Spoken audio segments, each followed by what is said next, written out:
माननीय स्वर्गीय अटल बिहारी वाजपेयी जी ने सही कहा था कि अगर कोई चोरी हो रही है और घर का कुत्ता भौंक नहीं रहा, चुप है, तो समझ जाइए वो चोरों को पहचान रहा है। तो इस तरह की बात सत्य है, वो सही बात है कि वो चुप है। तो ये सब चीजें हैं। माननीय अटल बिहारी वाजपेयी जी सही। तो क्या कह रहे हैं? कुत्ता कौन है? कुत्ता कौन है? अब जो भी कुत्ते हो, कुत्ता रखवाली के लिए होता है। तो अटल बिहारी जी बोले, हम तो बोल नहीं रहे। अटल बिहारी वाजपेयी जी की बातों को ही मैं कह रहा हूँ कि जो लोग रखाने के लिए है और वही चोरी करवा रहे हैं, तो बोलेगा कौन? कहने का तात्पर्य है सुअर, सुअर बोलेंगे। जो विपक्ष में सुअर हैं वो सुअर बोलेंगे कि कौन चोर है। अब शब्द ना यूज करिए। कुत्ता किसको बोले फिर बताओ ना। अरे वो तो उनके बयान को कोट कर रहे हैं। वो बयान नहीं है, ठीक ना, वो ऐसे नहीं वो बयान दिया जाता है। हाँ, उन्होंने बयान एक दिया था कि अगर घर का कुत्ता जो रखवाली करता है वो खामोश है तो समझ जाए कि वो चोरों को जानता है। तो उसी कोट को वो दोहरा रहे थे। तो सुअर भी होता है ना, वो भी गंदगी साफ करता है। काहे मैटर अलग है, वो भी कहावत में लिखा जाता है। पूछिए राम मंदिर में चोरी हुई है नहीं? सुअर, अगर इसके मतलब कि सुअर भी वहां थे राम मंदिर में, सुअर क्या कर रहे थे? अगर ये बात है, वो सुअर क्या कर रहे थे? अगर सुअर हैं तो वहाँ जब पैसा चोरी हो रहा है और सोने जेवरात चोरी हो रहे हैं तो उसको गंध नहीं महसूस हो रहा है। ये लोग क्या कर रहे थे जो रखाने वाले हैं?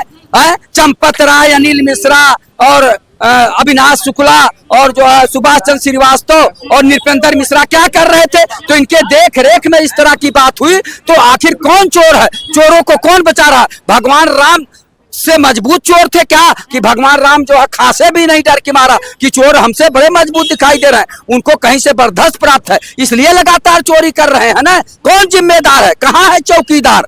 कहाँ वो अंधभक्त जो कहते थे, जो डीपी पे लगाए थे, मैं भी चौकीदार, मैं भी चौकीदार, मैं भी चौकीदार, करोड़ों चौकीदार बने हुए थे। वो चौकीदार कहाँ बिल में घुस गए हैं कि चोरी हो रही थी राम मंदिर में? अरे चौकीदार को तो चंपत राय भगवान विष्णु का अवतार बताते हैं। वो सही कह रहे हैं। चमचागिरी में लोग और जो है माल काटने में लोग जो है गधे को भी बाप कहते हैं। सुना है कि गधे को भी बाप कहेंगे, उनको केवल माल मिलना चाहिए। ऐसे तमाम लोग हैं जो पैसे के लिए लालच में गधे को भी बाप कहते हैं। गधा गधा रहेगा। लेकिन अब सोच लीजिए कि कौन चोरी करवा रहा था, कौन रखा उन ट्रस्ट में? उन लोगों को रखा कौन? और क्यों नहीं देखा? हमारे माननीय योगी आदित्यनाथ जी, माननीय मुख्यमंत्री जी महीने में 2 बार जाते थे। क्या करने जाते थे? ठीक है, भगवान प्रभु राम का आपने पूजा अर्चना किया, उसके बाद भी तो देखना चाहिए। आंख मुने जाते थे, आंख मुने आते थे। हाँ भैया, राम मंदिर आपके पूर्वजों का है। आप कहते हैं हम कि भगवान प्रभु राम के वंशज हैं, तो आपके पूर्वजों के यहाँ चोरी हो रही है और सीसी कैमरा विश्व लेवल का लगा है। विश्व लेवल के सुरक्षा व्यवस्था कैसे चोरी हो रही है? और आप स्वयं जा रहे हैं महीने में 2 बार। क्या करने जाते थे? आपको इधर उधर नहीं देखना चाहिए कि ये ट्रस्टी काम कर रहे हैं कि नहीं, कैमरा काम कर रहा है कि नहीं? जरा एक बार पूछ लेते। आप बताइए, इतने दिन से लगातार चोरी हो रही थी, कौन जिम्मेदार है? राम मंदिर में चोरी हो गई है। अब अटल बिहारी वाजपेयी जी का एक बयान काफी तेजी से वायरल हो रहा है, जिसमें वो कहते हैं कि अगर घर में चोरी हुई है, अगर घर का रखवाली करने वाला कुत्ता भौंक नहीं रहा है तो वो जानता है कि चोर कौन है। पहले तो ये बड़े भाई साहब कह के गए हैं राम राम। अब राम को अब ये मान तो रहे हैं कि हाँ राम थे, राम मंदिर है। पहले तो राम मंदिर नहीं बनने दे रहे थे ये, पहले कुत्ता और राम के विरोधी थे। और कुत्ता, और अभी कह रहे थे, नहीं बात सुनो, ये कुत्ता और ऐसे शब्दों पे नहीं जाऊंगा मैं, पर मैं ये चीज कह रहा हूँ जो राम के लिए जो आज इतना जो बोल रहे हैं और राजनीति कर रहे हैं, भारतीय जनता पार्टी और माननीय नरेंद्र मोदी और योगी कोई वोट की राजनीति नहीं करते हैं। वो देश की राजनीति करते हैं, देश की जनता की राजनीति करते हैं। और देश की जनता उन्हें अपने सरों पर रखती है। देश की जनता का विश्वास नरेंद्र मोदी और योगी हैं। और ये अभी कह रहे थे चोरी हुई है, चोरी हुई है। मैं मानता हूं इनको चोरी हुई है, तो उसका खुलासा भी राम ने किया है, योगी ने खुलासा भी किया है। जो भी चोर है, तो अखिलेश यादव ने किया है। अरे अखिलेश यादव जी क्या खुलासा करेंगे? अखिलेश यादव जी तो राजनीतिक रोटियां सेंक रहे हैं। मैं ये सच बता रहा हूं कि जो भी चोर हैं, जो भी कृत्य हुआ है, उन लोगों के नाम सुन लो बहन जी, पूरी बात सुन लो। उनका खुलासा हो रहा है, 8-10 लोगों के नाम भी आ गए हैं कि इन्होंने यहाँ पे ऐसे ऐसे करके कुछ पैसा उसमें से कुछ लालच में या कैसे भी किया होगा, तो उनको जेल भी भेजा गया है और भी जांचें चल रही हैं। ये योगी जी का शासन है, बक्सा कोई नहीं जाएगा और जिसने जो आप कह कृत्य रहे हैं किया है कि उसको मिट्टी में मिलाने का काम मोदी योगी सरकार विपक्ष कहती है, बीजेपी पे आरोप लगाती है कि बीजेपी राम मंदिर पे, भगवान राम पे, मंदिरों पे जो है कि राजनीति करती है। अब विपक्ष पे बचाई क्या है, अब इतना तो वो बोलेंगे ही। विपक्ष पे थोड़ा बहुत तो विपक्ष के लिए हमने छोड़ रखा है, कहीं तो कुछ बोलेंगे। पर मैं आपके चैनल से ये साबित और डंके की चोट पे कह देना चाहता हूं, उत्तर प्रदेश की पूरी जनता मोदी योगी जी के साथ है, भारतीय जनता पार्टी के साथ। राम मंदिर चढ़ावा चोरी हुए 1 महीने से ज्यादा हो गए, लेकिन अभी तक बुलडोजर एक्शन नहीं हुआ है चढ़ावा चोरों पे। देखिए, पहले तो जांच चल रही है, जांच में जो आ रहा है उन लोगों के, ऐसी बात नहीं, कठोरता से उनको दंड मिलेगा। पहले ये जांचें साबित हो, जांचें जो है निष्पक्ष जांच हो जा रही है, कौन कौन कैसे क्या किए थे, और जो जितना जो आज चोरों के नाम आ गए ना, अब तो बुलडोजर चल जाना चाहिए ना। आज चोरों के नाम आ गए। सुनो सुनो सुनो सुनो सुनो सुनो, ये बिल्डोजर से कम नहीं है, बिल्डोजर से कम नहीं है। जब क्या गए हैं, जब जेल चले गए हैं और जिन्होंने चोरी की थी, और बिल्डोजर तो उनके घर पे चलता है जो किसी बहन बेटियों के साथ अत्याचार या बुरी नजर से देखते हैं।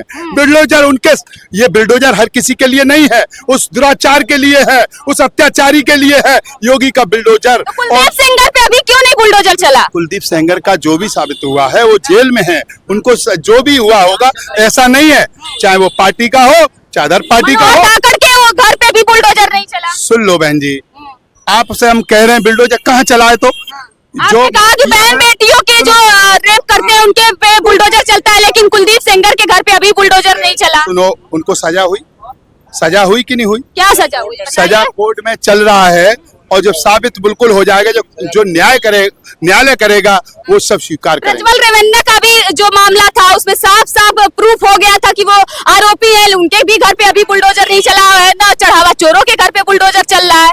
सब चीज साबित हो गया। अभी चढ़ावा जो भी जांचें आ रही हैं, थोड़ा सा भी न कर, जितना भी मालूम पड़ता है उनको अरेस्ट कर लिया जाता है और तत्काल जेल भेज दिया जाता है। जब निष्पक्ष जांच होगी तो बिल्डोजर की जरूरत पड़ेगी तो बिल्डोजर भी चलेगा। जो अभी चढ़ावा चोर हैं उनमें से आधे से ज्यादा लोग आरएसएस संगी दिखाए जा रहे हैं, बताए जा रहे हैं।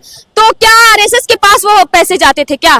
देखिए, ये तो इशू बना रखा है कि चोरी हो गई, चोरी हो गई। अरे मानते हैं कुछ लालच में कुछ कर दिए हैं, हर इंसान तो एक सा नहीं होता है ना। ये पांचों उंगली हाथ की का एक, पांचों उंगली एक सी है क्या?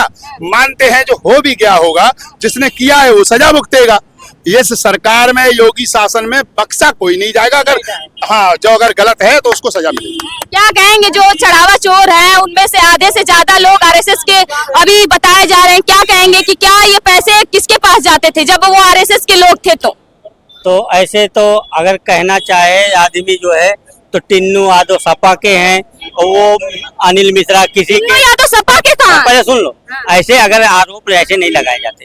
आरोप आरोप खुद पहले वो आरएसएस के संगी थे। सुनिए, आरोप ऐसे लगाया जाता है कि जो व्यक्ति चोरी किया है उसने अपराध किया। अब क्या जो है वर्तमान सरकार उसके ऊपर काम कर रही है कि नहीं, उसके ऊपर कार्रवाई कर रही कि नहीं? अगर वर्तमान सरकार जो है निष्पक्ष रूप से त्वरित कार्रवाई नहीं करती है तब वो दोषी होती। लेकिन वर्तमान सरकार ने एसआईटी, विपक्ष ने मुद्दा उठाया, वर्तमान सरकार ने जो है उस पर एसआईटी गठित की। एसआईटी गठित करने के बाद जो भी प्राइमरी स्तर पर दोषी पाए गए उनके ऊपर दोष आरोपित, उनको जेल भेजा गया। अभी भी जांच चल रही है।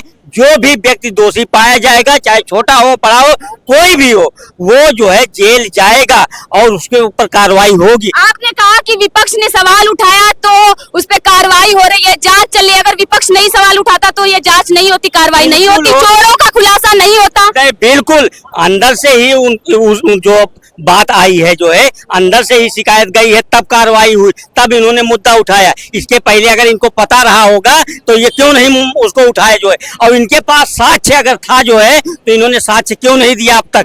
अब तक क्यों नहीं दिया? क्या उसी दिन इनको पता चला? नहीं, अगर इनको पता था तो पहले से पता होता था जो है, तो इनको साक्ष्य के साथ में FIR करवाना चाहिए। बताइए, राम मंदिर में जब जाते हैं तो हम भी गए कई बार तो मोबाइल अंदर नहीं ले जाने दिया जाता है, लेकिन इतनी बड़ी चोरी कैसे हो रही थी? 90 बार चोरी हुई है राम मंदिर में। 90 बार चोरी हो चाहे 100 बार चोरी हो, जो भी दोषी है वो पकड़ा जाएगा, उसको दंड दिया जाएगा। क्योंकि ये वर्तमान सरकार जो है कोई पहली सरकार नहीं है कि कैमरा बंद कर दो, कुछ हमको दे दो, कुछ अपने पास रख लो, मामला सब सफा हो जाए। वो अब ये सरकार ऐसी है कि आपने चोरी की है तो आपसे वसूली भी होगी और आपको जेल भी भेजा जाएगा। पहले कैमरा बंद करके चोरी की जाती थी, अब चोरी कैसे हुई? कैमरा खोलकर? कैमरा खुला फिर चोरी हुई। सुना वो वही साक्ष्य बना तभी तो उनके ऊपर आरोप लगा, और आरोप सिद्ध हुआ तो उनको जेल भेजा गया। अगर कैमरा नहीं लगता तो शायद इसमें डिले भी हो सकती, तो शायद अखिलेश यादव को भी पता न चलता। मतलब अब चोरी जो हो रही है वो कैमरा खोलकर हो रही है। ये सरकार ऐसी सरकार है, चोरी चाहे कहीं भी हो वो सरकार जो है उसको उजागर करेगी, जो दोषी हैं उनको दंड देगी। इसमें कोई संशय किसी को नहीं होना चाहिए, क्योंकि वो पुरानी सरकार नहीं है कि लीपापोती करेगी। हैं, ये अपराध है, हो जाना चाहिए, हो जाए, कोई बात नहीं, लड़के हैं, ये सब नहीं चलेगा। लड़के आप अपराध करोगे तो आप जेल भी जाओगे, आपको फांसी की भी सजा होगी अगर आप जघन्य अपराध करोगे तो। क्या कहेंगे? मैं ये कह रहा हूँ, ये कह रहे हैं कि सरकार में चलो कार्रवाई तो कम ये लोग भाजपा लोग तो एक्सेप्ट कर रहे हैं कि राम मंदिर में चोरी तो हुई है। अखिलेश यादव जी ने 7 जून को ट्वीट किया था, 10 जून तो क्या रिपोर्ट आता है कि हम चोरी हो ही नहीं है। उत्तर प्रदेश की सरकार, योगी जी की सरकार, ये खुद एक्सेप्ट नहीं कर रही थी कि राम मंदिर में चोरी हुई है, और कह रहे कि हमको पहले से पता था चोरी हो रही है। वो तो मुद्दा अखिलेश यादव जी ने उठाया, ट्वीट किया, तब ये हाईलाइट में आया मामला। तो ये कह रहे हैं कि हमने किया, SIT तो गठित, ये बताइए भगवान राम ने खुद उनको आशीर्वाद दिया है कि राम मंदिर में चोरी हो रही है, ठीक है। और ये SIT गठित जो किए हैं, किस लोगों को किए हैं गठित? अपने ही लोगों को SIT में गठित, अपने ही लोगों को रखे हैं ये लोग SIT गठित। और जो चंपत राय है, जो मेन मुखिया है ट्रस्ट के, वो खुद ही कहते हैं नैतिकता पे इस्तीफा दे दीजिए। नैतिकता इसमें अगर इस्तीफा दिए हो तो कहीं ना कहीं वो गुनहगार है, और मेन चोर वही है। अब तक वो जेल में ही होना चाहिए। किसको चोर बता रहे को? चंपत राय जी को जेल में होना चाहिए अब तक। उनको बचा रही है। अगर चंपत राय जेल में चले गए, अगर वो जेल में चले गए, उससे पहले वो बयान दे देंगे कौन किसके पास कहाँ का गया पैसा। लेकिन अब तो वो मौन धारण कर लिए, इस्तीफा भी दे दिए। हाँ, तो बचा रही है ना, कहीं ना कहीं सरकार उनको बचा रही है, तो इसलिए मौन धारण तो करेंगे ही। सरकार बचा रही है उनको ना, सरकार उनको बचा रही है, चंपत राय बचा रही है, तो इसलिए तो बोल नहीं रहे। अगर जिस दिन उनको मेन घोषित किया, अपराध घोषित किया जाएगा, मेन मुखिया यही है चोर, तो उनको अब तक वो पल्ला फोड़ देगा। कहाँ मोदी के पास गया पैसा, योगी जी के पास गया, कहाँ के RSS के पास गया, कहाँ गया पैसा? पत्रकार मैम जो आप मतलब पत्रकार मैम घुमा फिरा के जो भारत के जिन युवा से पॉइंट कर रहे हैं, इसमें मैं आपको पत्रकार सिस्टर यही कहना चाहूंगा कि कुछ भी हो जाए, मुझे तो इंतजार उस बात का है, चाहे राम मंदिर पे चोरी हो जाए, चढ़ावा चोरी हो जाए, मुझे तो उस दिन का इंतजार है कि जिस दिन इस देश का प्राइम मिनिस्टर एक भगवाधारी बनेगा, तब ये नमाज पार्टी कैसे रूप बदलेगी और कैसे नए नए रूट लेके अपराध करेगी, मुझे तो इंतजार उस बात का है। वंदे मातरम। इस प्रकार आपने देखा कि उत्तर प्रदेश की जनता जो है वो कह रही है कि हमें इंतजार है कि कब SIT की जो प्रक्रिया है वो पूरी हो और जो भी चढ़ावा चोर है उनके घर पर बुलडोजर चले। फिलहाल आप क्या कहेंगे इस पूरे मामले में? हमें अपनी राय कमेंट में जरूर बताइए।